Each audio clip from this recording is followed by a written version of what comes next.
Chapter 13, 52. 52 is referring to the number of prisoners from the conciergerie who will be going to the guillotine, and one of those is going to be Charles Darnay. So these first two paragraphs are basically describing that simple point. We have Charles Darnay sitting alone in the cell, and for the next 4 or 5 paragraphs, he's going to be contemplating his fate. He's thinking about what it means to die, and his initial thoughts obviously are panic, as anyone would feel. He is trying to comprehend what has happened and that there is absolutely nobody at this point who can help him. He thinks about his family, obviously. He has this great desire to hang on to life, but he also is worried about Lucie and about little Lucie and Dr. Manette and how they will live without him. So his thoughts are very much personal for his own fate, his own loss of life in his youth. I mean, he's a young man with the whole future ahead of him, and yet, it's going to be gone within 24 hours or less. So he contemplates that, and then he shifts into an attitude of acceptance. He thinks about the future peace of mind enjoyable by the dear ones dependent on his quiet fortitude. So he realizes that if he can be strong and accept his fate, then Lucie and their daughter, little Lucie, will have a more peaceful life without him. They won't worry and fret that he was suffering as much. So he calms into a better state when he can raise his thoughts higher and draw comfort down. So that's a reference to a higher power, to thinking about guidance from God or from some higher power. I'm not going to suggest that this is just a Christian story. It's just a sense of, perhaps there's some life after death. Perhaps there's a spirit world. Perhaps, he'll be fine and that they shouldn't worry about him. What he does next is he writes a letter to Lucie. And so this is something that was allowed during that time period. Prisoners were allowed to write letters to the people they were leaving behind. So he does purchase a light and paper and a pen or pencil or something. And he begins to write a long letter to Lucie, showing her that he had known nothing of her father's imprisonment until he had heard of it from himself, and that he had been as ignorant as she of his father's and uncle's responsibility for that misery until that paper had been read. So he makes it clear that even though he knows he came from a very evil aristocratic family, he did not know the story of how Dr. Manette got put in prison. He also pleads with Lucie to please, for Dr. Manette's sake, to never seek to know whether her father had become oblivious of the existence of the paper or had it recalled to him. So he just remember, Dr. Manette knows he left that letter in his cell, but Darnay is asking Lucie to not talk about it, that it's best to assume that Dr. Manette had no idea that somebody had found that letter and that it would be used against his family. That was completely not at all what Dr. Manette would have expected. And of course, we know from the day of the trial that Dr. Manette is shocked to hear that letter is going to be read. So it's completely a surprise to him. He asks her to continue to console Dr. Manette and to just remind him that he did everything in his power to save their family, to save Darnay, and that they are eternally grateful. So all of this is just him trying to communicate to Lucie a way for her to go forward, for the family to rebuild without him, to make it known to her that, his only devotion was to her and to their child. And then he writes a letter to Dr. Manette where he writes basically the same ideas. He tells Dr. Manette that he expressly confided his wife and child to his care with the hope of rousing him from any despondency or dangerous retrospect towards which he foresaw he might be tending. So remember, before Charles Darnay came into Lucie's life, Lucie and Dr. Manette were very tight. They needed each other and they had a good home together. And so Charles is saying, you know, return to that relationship, completely be there for each other. What's interesting here is in his letter writing, he never thinks of Sydney Carton. He thinks of Mr. Lorry. To Mr. Lorry, he commended them all and explained his worldly affairs.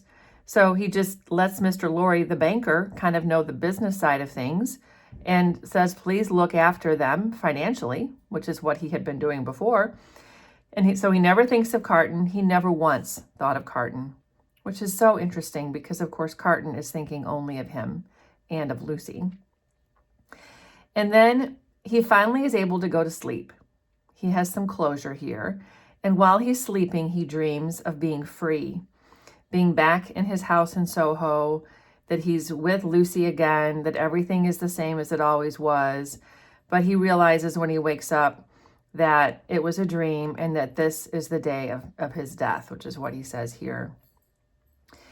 It also says here that he had no idea what the guillotine actually looked like. He had never seen the instrument that was to terminate his life. And so he wasn't necessarily afraid. Like, he didn't know all the details about how high off the ground it was, the way it would kill him, what he would see or hear. So he's not really conscious of fear. Rather, they originated in a strange, besetting desire to know what to do when the time came. So he's thinking to himself, like, what's going to happen? Like, what will I have to do? What will I see and experience? Kind of like he's thinking about the logistics of the whole thing. So then for hours, he walks back and forth. And I think it's important to mark the time here. 9, meaning 9 a.m. is gone. 10 is gone. 11 is gone. 12, meaning noon, coming on. So it's almost noon in the next day, the day he's supposed to die. So we're getting close to the end here. And then finally 12, gone forever. He had been apprised that the final hour was 3. So this could be a quiz question. His sentencing, his actual, guillotining will be at 3 o'clock. He knew he would be summoned sometime before then because it takes time to get to the guillotine in the carriages that take the prisoners there. So he's walking to and fro with his arms folded on his breast, a very different man from the prisoner who had walked to and fro at La Force. He heard 1 strike, so now it's 1 o'clock in the afternoon. The hour had measured like most other hours. Devoutly thankful to heaven for his recovered self-possession, he thought, there is but another now. And then he hears footsteps. The keys put in the lock, and a man said in a low voice in English, "He has never seen me here. I have kept out of his way. You go in alone. I wait near. Lose no time." So this is John Barsad saying this to Sydney Carton. The door quickly opens, and in comes Sydney Carton with a light of a smile on his features and a cautionary finger on his lips. So Charles Darnay is absolutely shocked, as you can imagine. He says, "Of all the people upon earth, you least expected to see me," he said. This is what Sydney Carton says. Of course, you hardly expect to see me, which is true because, remember, he never even thought about Carton. And Charles Darnay says, "I could not believe it to be you. I scarcely believe it now. You are not a prisoner." So he thinks, are you also sentenced to death?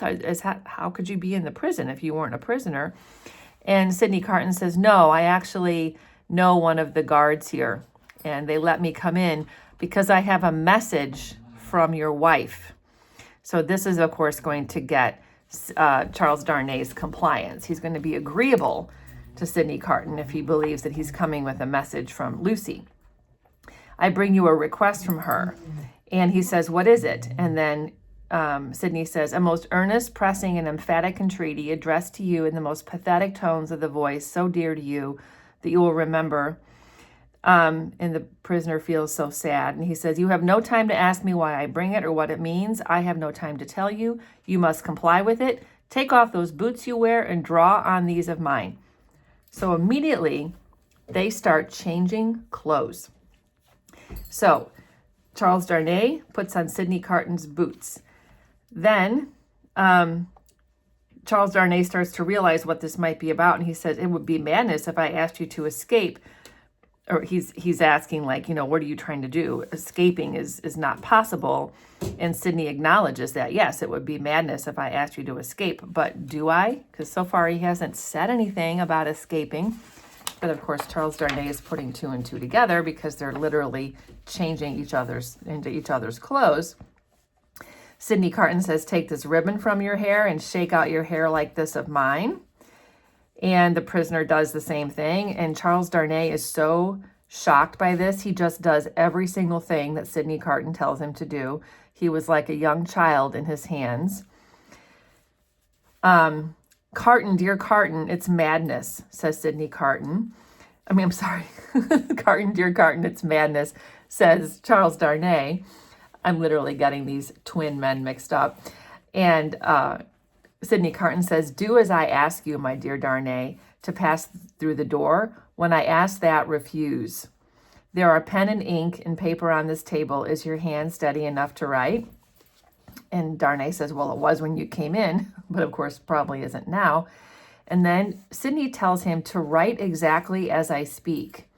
He's to address it to no one. He's not to date it. And so literally, Carton has Darnay write a letter to Lucie. Darnay doesn't know what this letter is about, but this is the letter that Sydney Carton is going to keep with him. And it says this: if you remember the words that passed between us long ago, you will readily comprehend this when you see it. Do you remember them? I know. It is not in your nature to forget them. Then he goes on to say, I am thankful that the time has come when I can provide them. That I do so is no subject of regret or grief. And then he goes on to say, if it had been otherwise, I never should have used the longer opportunity. If it had been otherwise, I should but have had no so much the more to answer for it. So what he's basically reminding Lucie of is when they had that conversation back in their little home in Soho, and he said, I will do anything, I will sacrifice myself to keep a life you love near to you. And so, of course, that's what he's going to be doing here. He's going to switch places with Darnay, and he's going to go to the guillotine in his place. If you haven't figured that out, of course, that's what's going to happen. So as Charles Darnay is writing this letter, which, of course, Darnay has no idea what it means, Sydney Carton takes out that poison, whatever it's sort of narcotic or medicine he got from that chemist, and he puts it near Charles Darnay, and Charles Darnay starts to get dizzy. And he's faint, and he lays him down on the ground. And then Carton quickly dresses himself in the clothes of Charles Darnay, combs back his hair, ties it with the ribbon that the prisoner had worn. Then he calls, enter there, come in, and then John Barsad comes in. And Sydney Carton says, you see, and he puts the paper in his breast. So the letter that Charles Darnay just wrote, Sydney Carton takes it. Is your hazard very great? And Mr. Carton, the spy, says, my hazard is not that in the thick of business here, if you are true to the whole of your bargain. So he's like, no, I can get him out as long as you do what we agreed that you were going to do. And Sydney says, don't fear me, I will be true to the death. And John Barsad says, you must, because 52 is the number of people who have to be going to the guillotine, so you have to be one of them. Being made right by you in that dress, I shall have no fear, because clearly he looks just like him. So off John Barsad goes. He makes some excuse that when Sydney Carton came into the prison that he was faint, and that seeing Charles Darnay made him fainter, and that he has gotten ill. And then John Barsad takes Charles Darnay out of the prison, and Sydney Carton stays there, and nobody knows the difference. So the spy withdrew. Carton seated himself at the table, resting his forehead on his hands. The spy returned with 2 men. How then, said one of them, contemplating the fallen figure, so afflicted to find that his friend has drawn a prize in the lottery of St. Guillotine. So they're talking about, boy, it's too bad that his friend got so upset because Darnay's going to die. And the other guard says, a good patriot could hardly have been more afflicted if the aristocrat had drawn a blank. They raised the unconscious figure, placed it on a litter they had brought to the door, and bent to carry it away. The time is short, Evermond, said the spy in a warning. I know it well, said Carton. Be careful of my friend, I entreat you, and leave me. So they get these two guards to come in and carry out the completely drugged Charles Darnay. Sydney Carton is left in the cell, and the guards are completely fooled. They believe that he is Charles Darnay. And then it's 2:00. The clock strikes 2, and right at that moment, the doors start opening, and the guards start taking out the prisoners, and Sydney Carton is being marched with the other 51 prisoners to the carriages or the carts that will take them to the guillotine. It's interesting to read here Sydney Carton's first feeling. It says it thrilled him with a great dread of discovery, but the man went on. So like he's afraid that someone's going to recognize him, because as they leave in this line of prisoners, one man embraces Sydney Carton thinking that it's Charles Darnay because he knows of Charles Darnay. And, Carton's like, oh my God, what if I get discovered? But he's not. A few minutes later, a young woman with a slight girlish form also recognizes quote unquote Charles Darnay, but it's, remember, Sydney Carton, and she comes to speak to him, and she says, Citizen Evermond, I am a poor little seamstress who was with you in La Force. And Sydney murmurs, oh, I forgot what you were accused of. And she says, plots. This could be a quiz question. Though the just heaven knows that I am innocent of any, is it likely? Who would think of plotting with a poor little weak creature like me? The forlorn smile with which she said it so touched Sydney that tears started from his eyes. And then the young little peasant girl says, I am not afraid to die, Citizen Evermond, but I have done nothing. I am not unwilling to die if the Republic, which is to do so much good to us poor, will profit from my death. But I do not know how that can be, Citizen Evermond, such a poor, weak little creature. As the last thing on earth that his heart was to warm and soften to, it warmed and softened to this pitiable girl. I heard you were released, Citizen Evermond. I hoped it was true. It was, but I was taken and condemned again. And then she says, if I may ride with you, Citizen Evermond, will you let me hold your hand? I am not afraid, but I am little and weak, and it will give me more courage. So this moment is very important in the story. It shows that this little peasant girl sees something special in Sydney Carton, sees him as a protector. And as the patient's eyes were lifted to his face, he saw sudden doubt in them. And then astonishment.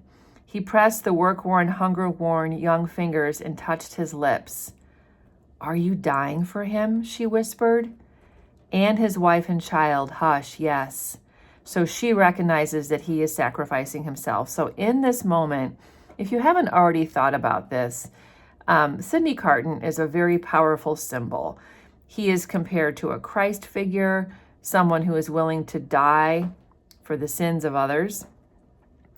He is self-sacrificing, so just beyond religious sort of references here, it shows that, all like what the power of love can bring, what someone will do in the name of love.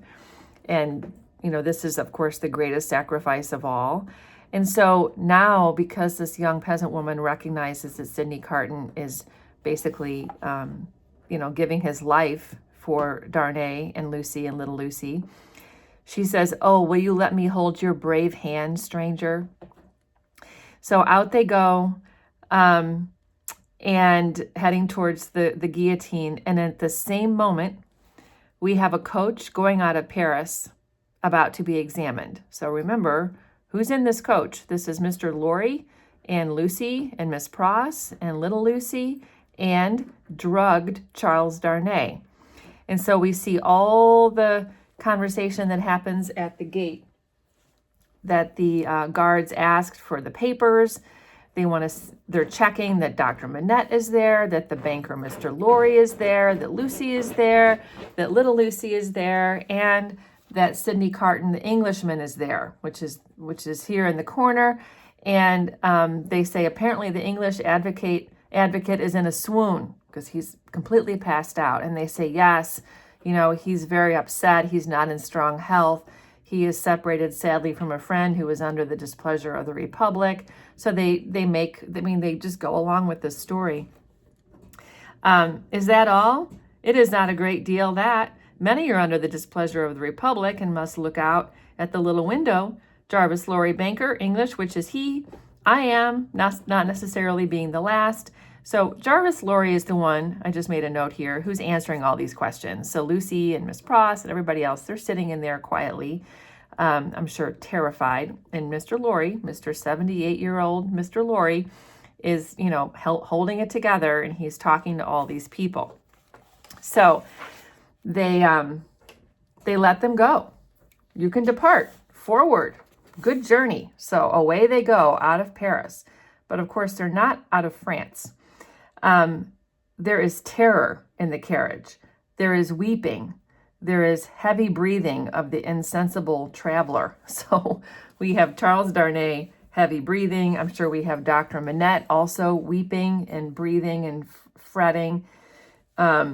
Lucie wants to go faster. Of course she does. But Mr. Laurie says, we can't go any faster. That will arouse suspicion. We have to look like we're just, calmly going back to England.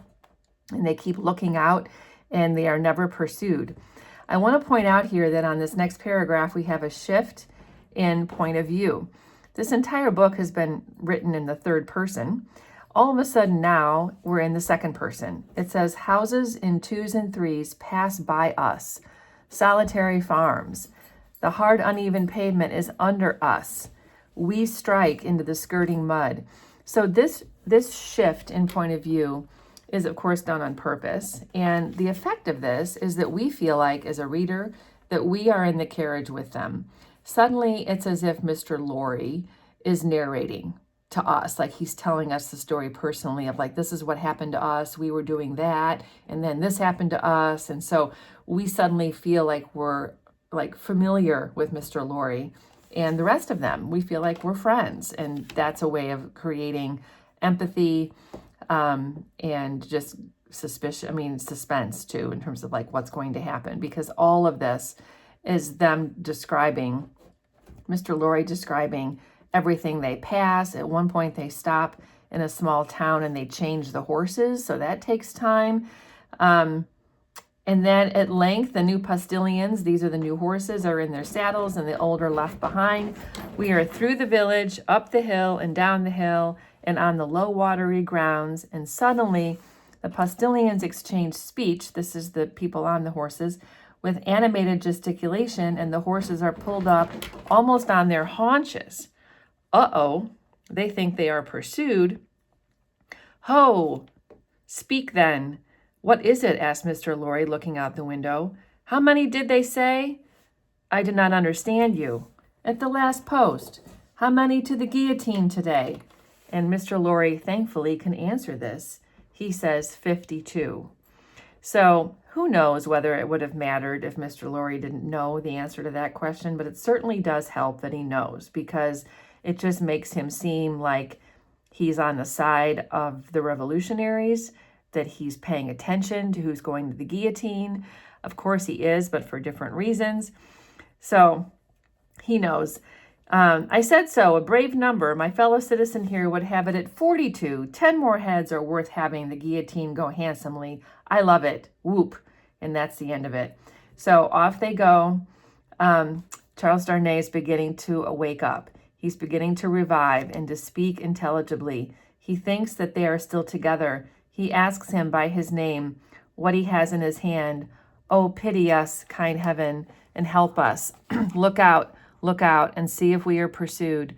The wind is rushing after us, and the clouds are flying after us. and the moon is plunging after us, and the whole wild night is in pursuit of us, but so far we are pursued by nothing else. So we are heading towards a happy ending for sure, at least for Darnay and Lucie and Miss Pross and little Lucie and Mr. Laurie. They are going to hopefully get back to London. We don't know for sure they're going to make it, but it does seem at this point like they're in good shape. In the notes, I will put, again, a bullet point list of all the plot points for this chapter.